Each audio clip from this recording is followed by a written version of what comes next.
RPC is based out of Penn State University, and we are focused on improving the well-being of children and families by promoting the use of research in social policy. In addition to our practice, we also study how to improve the use of research in legislation. So what we're covering today is some of what we've learned from that. Just to orient you to the issue at hand, do you ever relate to this picture? Think that you have a lot of emails? Think about public officials and their staff sort through emails from a wide range of stakeholders, from think tanks to colleagues to a lot of constituents. And they're expected to be responsive to all of them. And all of that contributes to an information overload, and one that only got worse with the pandemic. Public officials were and still are navigating the pandemic and the heightened racial tensions from the past couple years. And both of those prompted even more emails from constituents and other stakeholders who wanted their voice to be heard. With this influx of information, what makes you think that yours are getting read more often? Outreach strategizing is super important to any organization. And if you don't believe me, just look at the subject lines of emails that you receive. Like these ones that I pulled from my inbox just yesterday. This online learning myth is busted. Get the facts from the experts. Maybe that's like spiking controversy. He's one of the worst Americans. This filth is dangerous, very dangerous. Seems like an appeal to strong emotions. And the last one, Jessica, protect what's worth saving, is personalized to me. Everyone is trying to encourage more people to read their emails and testing out their own ideas. So think about it. In your own work, what have you done to cut through the noise of officials' email inboxes? What is the most effective way to email them? After all, the first step to getting a meeting with them is for them to open your email and for you to make a good impression. A variety of stakeholders message public officials every day, but there are very few studies that have looked at how to most effectively reach them until now. Our team at the RPC started to look into communication strategies in earnest right at the start of the pandemic, March 2020. Since then, we've conducted over 75 rapid cycle randomized controlled trials. Rapid cycle meaning that we were learning in real time. We used the results of one trial to inform the next trial. And randomized controlled trials are the gold standard for evaluation. It allows us to be pretty darn sure that any difference in outcome is due to the thing that we changed rather than any other outside factors. And this is how those tests were structured. We start with an idea. Sometimes we look through our own inboxes and think about why we open the ones that we open, and just as importantly, why we don't open the ones that we don't open. Or ideas can be pulled from psychology or marketing or other relevant work. For example, the cocktail party effect. This idea that our names are really powerful in pulling our attention, that might drive you to want to test including the recipient's name in the subject line. So one email would have the name and another email would not have the name. Cool, the idea is done. Now we actually have to implement it. So next, we would find something to distribute. Since our goal is to improve the use of research and there was a new pandemic, we often found COVID-related research summaries to distribute in an email. Notice that we aren't just spamming these emails, we carefully choose timely material. It's really just a side benefit that we also get to test communication strategies along with that. And because we're sending science-related information, the takeaways that we're presenting today are specific to science information, but should largely work with any type of information. Once we know what we're sending, we then determine who to send it to. Choosing relevant officials is key, and we'll talk about why later. We usually distribute to a few thousand officials and staffers, both at the federal and state levels, for reference. After we have a list of people we want to send a resource to, now the testing part of it begins. Randomized controlled trials require that we randomize our recipients into group A and group B, hence randomization. This allows us to be sure that the effect is because of the thing that we're altering, the name in this example. And many computer programs can do this. We usually use Excel. We would randomize half of them to the control group and half of them to the name group. Next up is to upload these recipients and their group conditions as a custom field to quorum. Instead of having to type in each name individually into the recipient box based on how they're randomized, Quorum allows us to upload the randomized groups as a custom field, and then use the custom field to select all the recipients at once. This is a huge time saver for us, and it makes mistakes way less likely. Then we schedule the 2 emails we want to test against each other, put in the recipients, and schedule the emails to go out at the same time. They have to go out at the same time because we don't want time of day or day of week to influence their outcomes. In this example, we would have 2 emails with identical bodies, but the subject line would differ. One might say substance use research to consider, and the other might say substance use research for the office's name. The placeholder options that Quorum provides are also a really cool feature and save us, again, a lot of time and a lot of mistakes.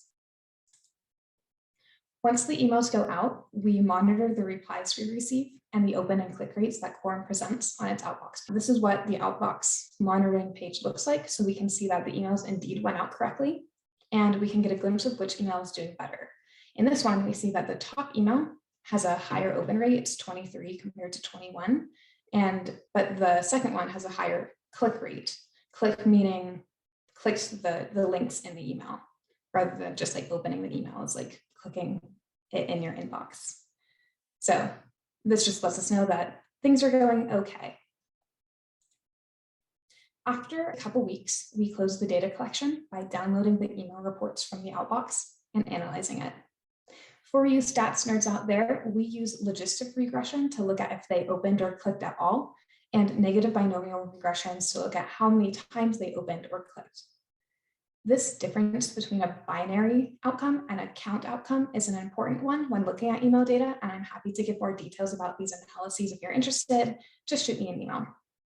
Now, for those of you who are perhaps less interested in statistics, first of all, I don't blame you, that's fine. But on the following slides, you're going to see some asterisks, and this is just how we denote statistical differences between groups or between subject lines. More asterisks means that the finding was less likely to happen just by chance. So we can be more certain that the effect is real. More asterisks, more certain. And that's all that means. So even if some of these effects have 0 asterisks, the examples are included just to demonstrate these ideas rather than to report out exact results. We have several specific trials for each of these takeaways that we're presenting today, and we just chose a couple of them as good examples, regardless of their statistical significance. As you can imagine, these tests are time intensive to conduct, but Quorum helps make it a smoother, more efficient process. The power search allows us to identify the relevant officials, put in personalized information for the thousands of people without placeholder, upload the randomized groups as custom fields and send those as bulk emails, and then also monitor the open and click rates. So we did that process 78 times in the past 18 months, and we learned a lot from that work. We have 10 key takeaways that you can use in your own outreach strategies, and Beth is going to take it over from here. Thanks, Jessica. I'm really excited to share with you some of these things that we learned from this work. We hope and expect that some of these lessons can be applied to any goal that you may have for your email, whether it's to get a meeting or get your information read. A little bit of background first, as Jessica alluded to, because there have been few, if any, research studies that have experimentally tested science communication strategies with policymakers specifically. We had to draw our ideas for our test from social psychology and marketing research. First up, we tested the idea of relevance. It's intuitive and also supported by marketing research that people are more likely to engage with information that they deem to be personally relevant. So in the case of policymakers, this could mean information that is relevant to them or their constituents, as well as information that they can use or care about. As such, we tested things like using a legislator's name or their state name in the subject line. We also tested sending the emails to a targeted audience, such as those who sit on relevant committees, those who work in states that have a high prevalence of the issue, and those who mention the issue in public statements like on social media. We found that the results varied by issue area, but there was a fairly consistent effect that personalizing the subject lines with policymaker names or state names across the areas of COVID, exploitation, and interpersonal violence increased engagement with emails, but there was no effect of personalization in the context of police violence. When sending emails to those who sit on relevant committees, we similarly found increased engagement in 3 of the 4 issue areas. But when sending to those who have a high prevalence of the issue in their state, there was surprisingly little effect. And finally, when targeting those who mention the issue frequently in public statements, we found really inconsistent results. Engagement was actually decreased in the context of COVID and was increased in the context of police and interpersonal violence, but had no effect at all in the context of exploitation. So in sum, cueing relevance by including policymakers' names or states in the subject line, or by targeting those who sit on relevant committees, seem to be effective strategies in most contexts, but state level prevalence and public mentions were not so effective. And here's just an example of the types of responses that we've received if our targeting is way off. They'll say something to the effect of not being sure what to do with the information. This response was sent from someone who sits on a child and family law committee and who frequently works in legislation related to crime and law enforcement.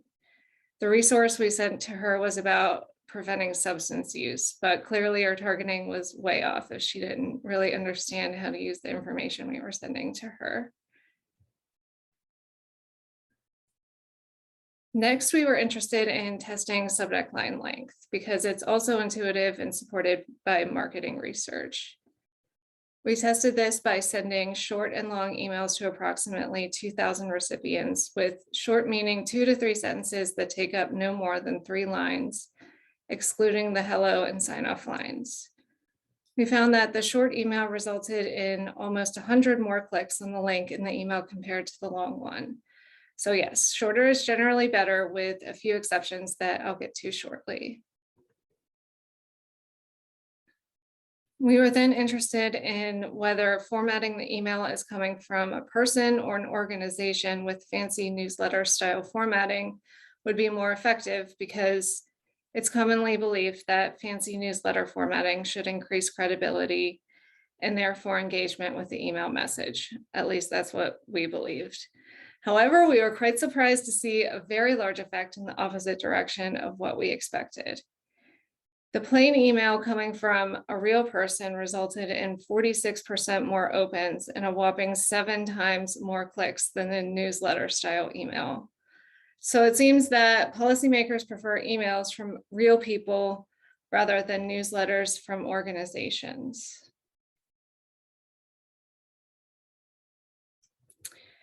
Because policymakers prefer people, we next wanted to test if they similarly like people's stories. Accordingly, we tested a personal narrative against a normal short email. In this case, we happened to have a person who had lived experience with a substance use disorder, who is also a parent, contribute to one of our fact sheets on parenting supports for parents with substance use disorders.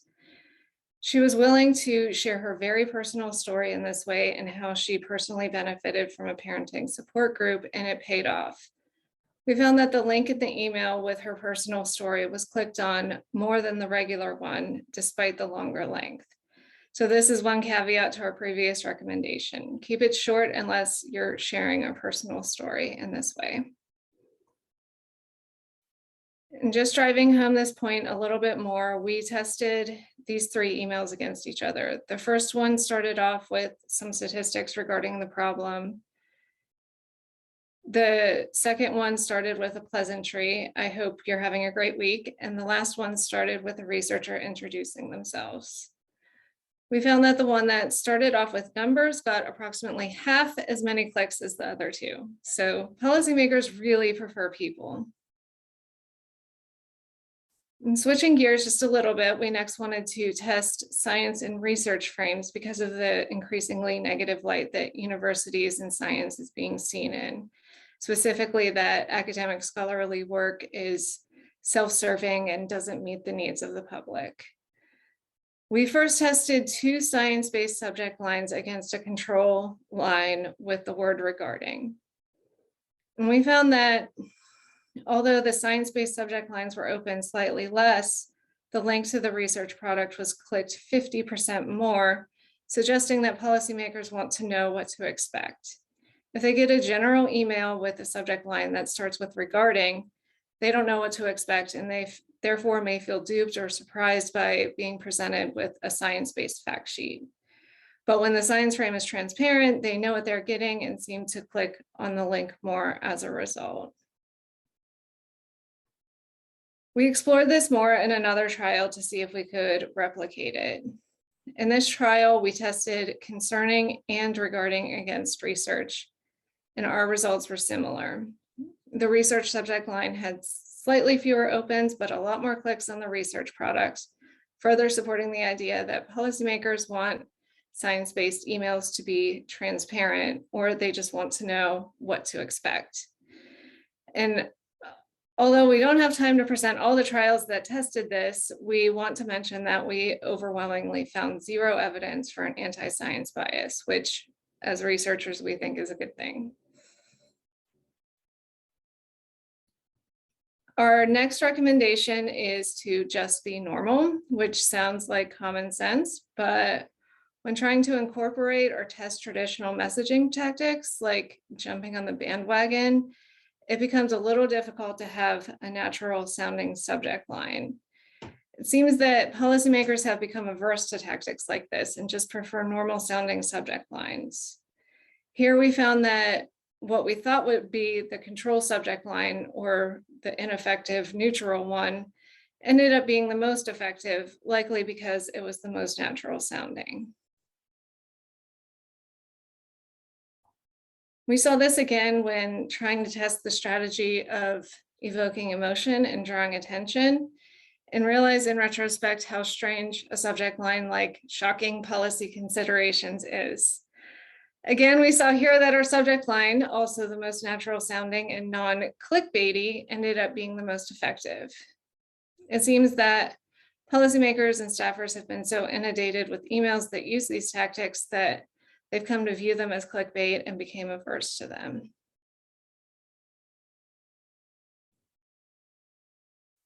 Following from this, we've done a number of tests on emotion and threat frames.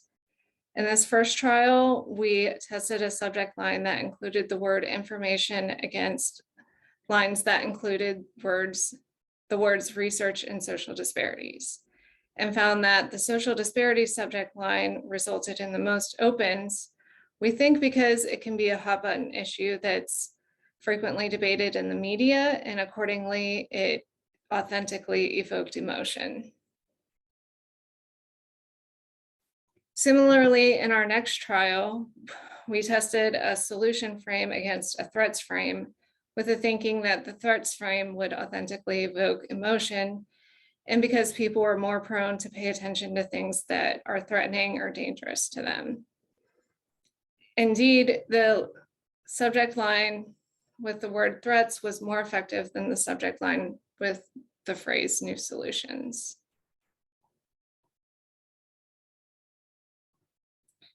Finally, we tested another variation of a solutions frame against a threat or difficulty frame. We likewise found that the subject line with the word difficulties was more effective than the line with the word solutions.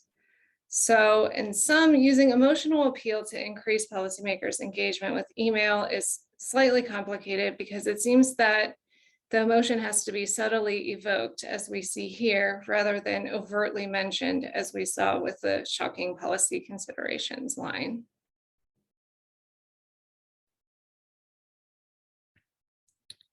So these results subsequently led us to test a series of subject lines with a problem versus solutions frame.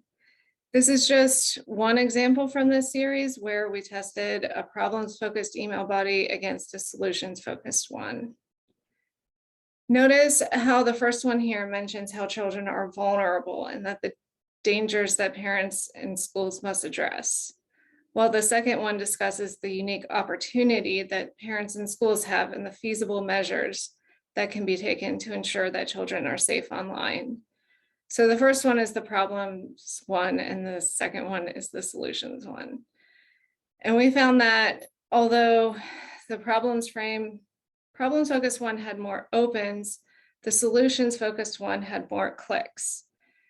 And these differences might not be as dramatic as some of our other results, but they are indeed statistically significant, which, as Jessica mentioned, indicates that the difference is meaningful and suggests a real effect.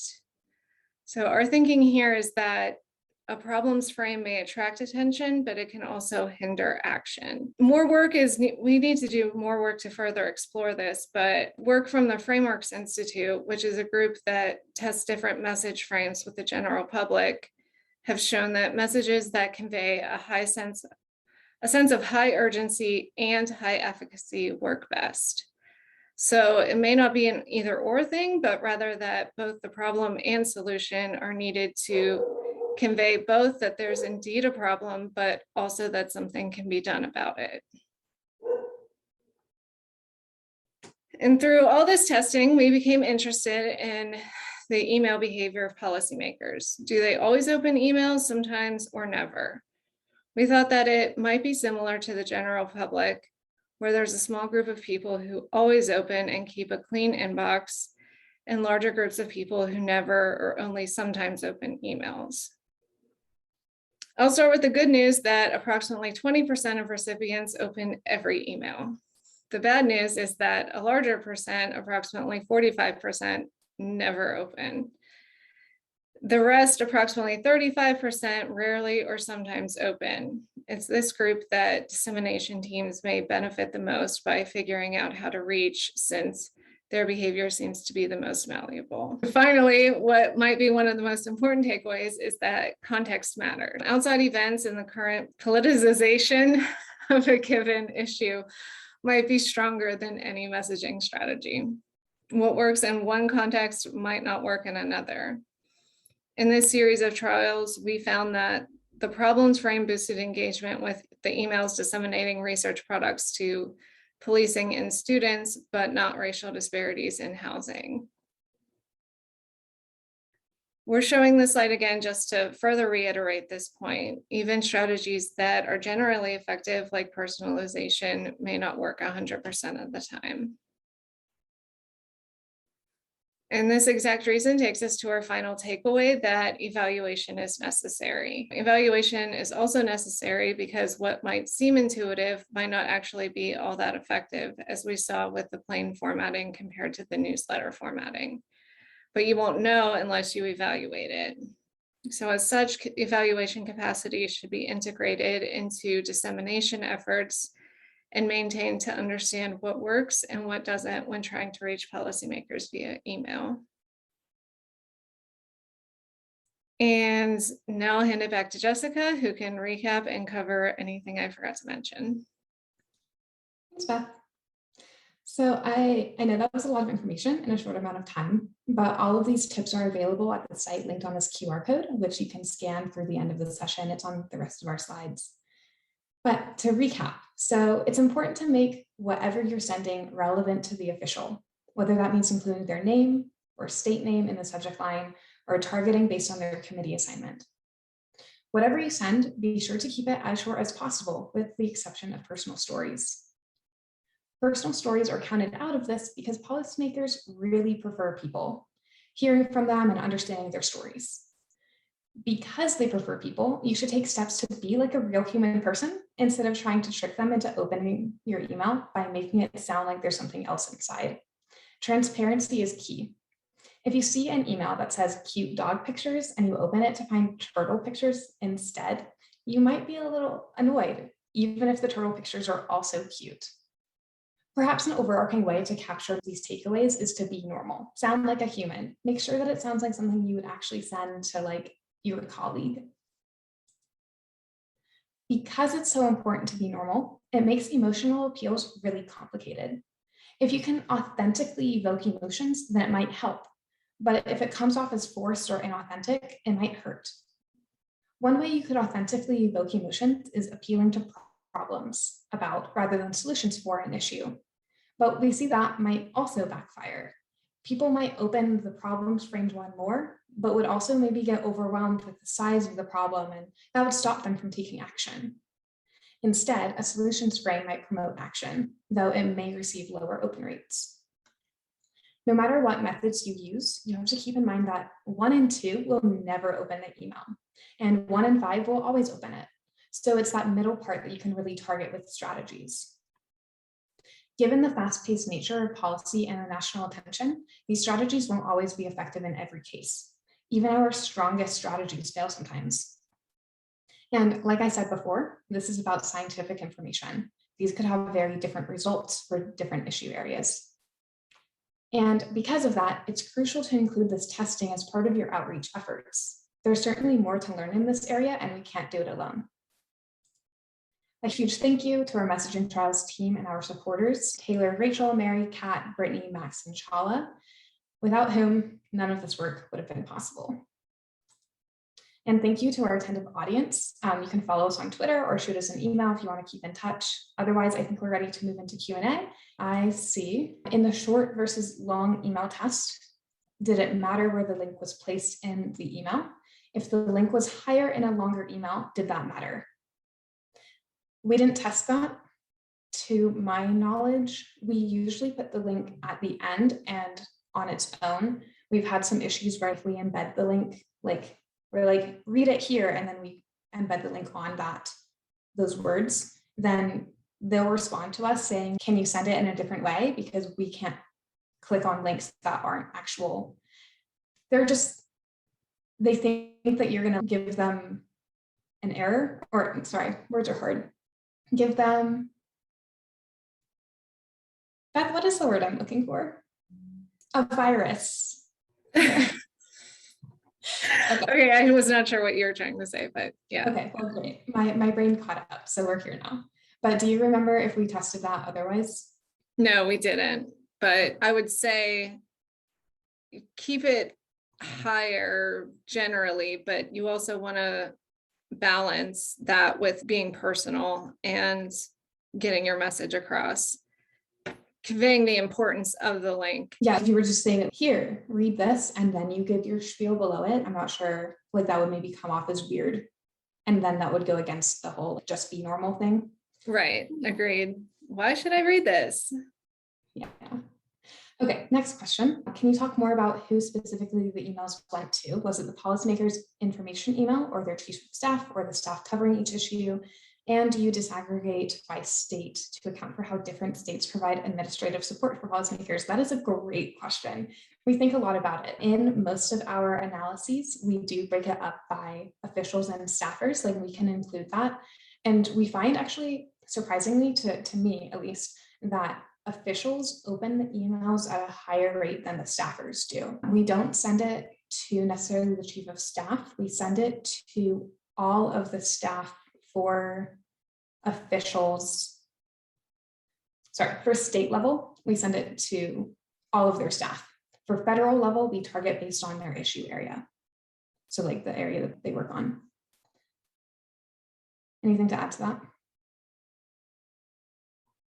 No, I think that's a good response. For letter writing campaigns, is it best to focus on single issue or solution, or is it ineffective to include more than one issue in one campaign?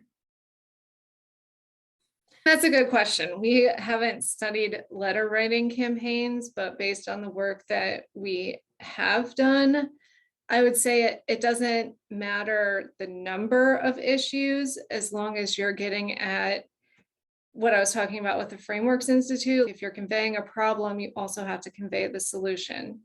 So that might get difficult if you're including like 10 different issues.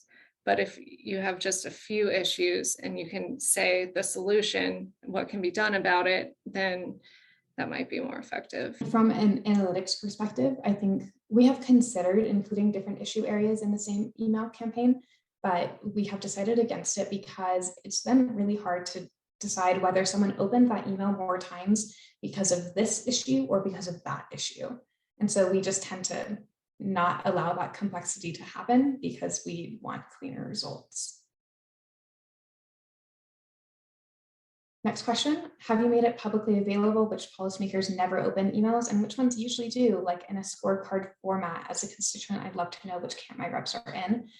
We do not, because it can hurt their reputation. All of our data are anonymized even before they're stored on our server. But we can know what state they're in, but we don't release that information because it would probably hurt our relationships with them as well. We do have a paper coming out soon that describes that data anonymously, if just a plug for that.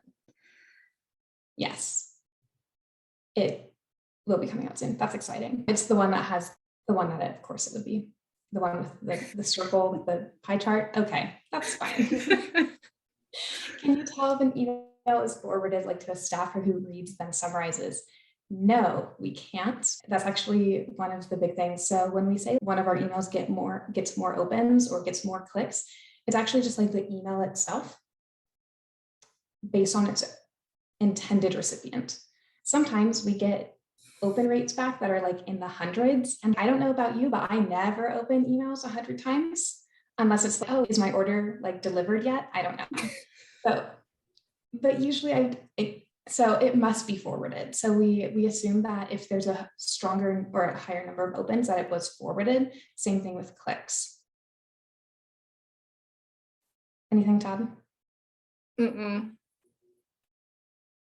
How are you evaluating effectiveness? Click rate. This is something through Quorum. They have, so for open rate, there's a 1 pixel invisible download thing image that when you open the email, it downloads. With Apple's new privacy advancements, they are futzing with that a little bit, but we don't really know how it's impacting our data yet. And then click rate is also through Quorum. They changed the link. I don't know how it works technologically, but it's like a link redirect. It's like the industry standard. Both of these are industry standard. Did you test a threat frame, subject line, and a solutions frame email body? We did. It was so cool. Nothing happened from it, but we tested it. So it was matching solutions subject with solutions body and problems with problems body, and then mismatching them. And there was nothing. I wanted it to have something so bad. And so that's why I remember it. And it's surprising because the Frameworks Institute, that could be one way of getting at that high efficacy and high urgency. But I think maybe it needs to be the threat frame needs to be more than a subject line in this case. Yeah, I agree. Do you study your replies? We want to. We want to. It's difficult to, just for capacity reasons, but we have that data stored. And so at some point in the future, we can look at it. And we're hoping for one of our future papers that we do actually end up getting to look at those. But we have someone code it from the inbox that it comes in into positive, negative, meeting request, other things like that.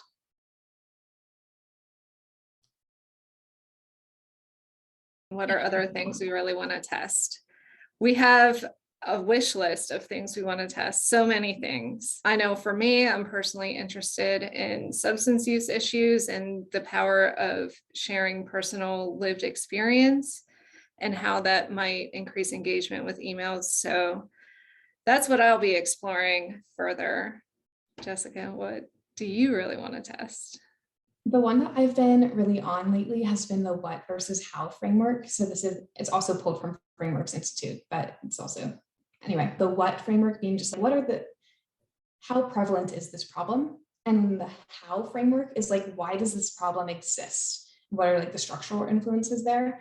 And it's been so interesting to see the difference in engagement between those two. And I just want to dive into that a lot more. We just haven't done enough on it for me to know what to do with that information yet. It would be number 11, but we don't have that data in full yet. In conveying solutions, Is offering legislative language more effective than describing the solution? Beth, if you want to take this one, you're welcome to. I can speak to this a little bit. We haven't tested this specifically, but we, in our other work, we test our model, the research to policy collaboration model, which is a model for bridging policy and research by connecting legislators and policymakers. And through that, I've attended a number of meetings with staffers who have told me specifically that legislative language would be very helpful to them, rather than just having a laundry list of different solutions. We have not delved into that territory, mostly because we don't have the capacity to be drafting legislative language, and also because we're federally funded, we can't do lobbying. So if we were to draft legislative language, it would have to be more of like example text. So it would be more than coming up with just one language piece. So we want to, but we haven't yet. A counterpoint to that is that I've read it in some of the research literature on this area that maybe policymakers don't like when researchers provide their solutions to this, like it would be like the legislative language, because they feel like that's their job. It's the legislator's job. And so it feels like researchers should stay in their lane without providing specific language. So in sum, we don't know. Any insight into how many legislators are viewing through a mobile device? I imagine this affects the length of the message depending on which device they're accessing from. In short, we don't have that information. Judging from like our Google Analytics reports about mobile versus website use, I think most of them are on website, but we know that of course like people do check their email on their phone. So I don't know for sure. But I agree that the device that you're on is going to affect how you view it and then how you engage with it for sure. That's an interesting future test. Maybe if we can come up with a way to test it. In our like website optimization stuff, we have more stuff coming. Do you test if the actual link is opened more or less than a hyperlink? We did test it, I think, twice, and it wasn't interesting. But so people will click it, I think, at the same rates, or maybe open it at the same rates. But the responses that we receive from the ones where we hyperlink are more negative than the ones with the actual link. Like very recently, like we provided a hyperlink and multiple people responded like, I can't click on that link. It's our policy. Like I can't click on hyperlinks. And so you have to give them the raw link itself. I don't understand that, but I'm sure that there's good reason for it. Yeah, but we have tested it a couple times.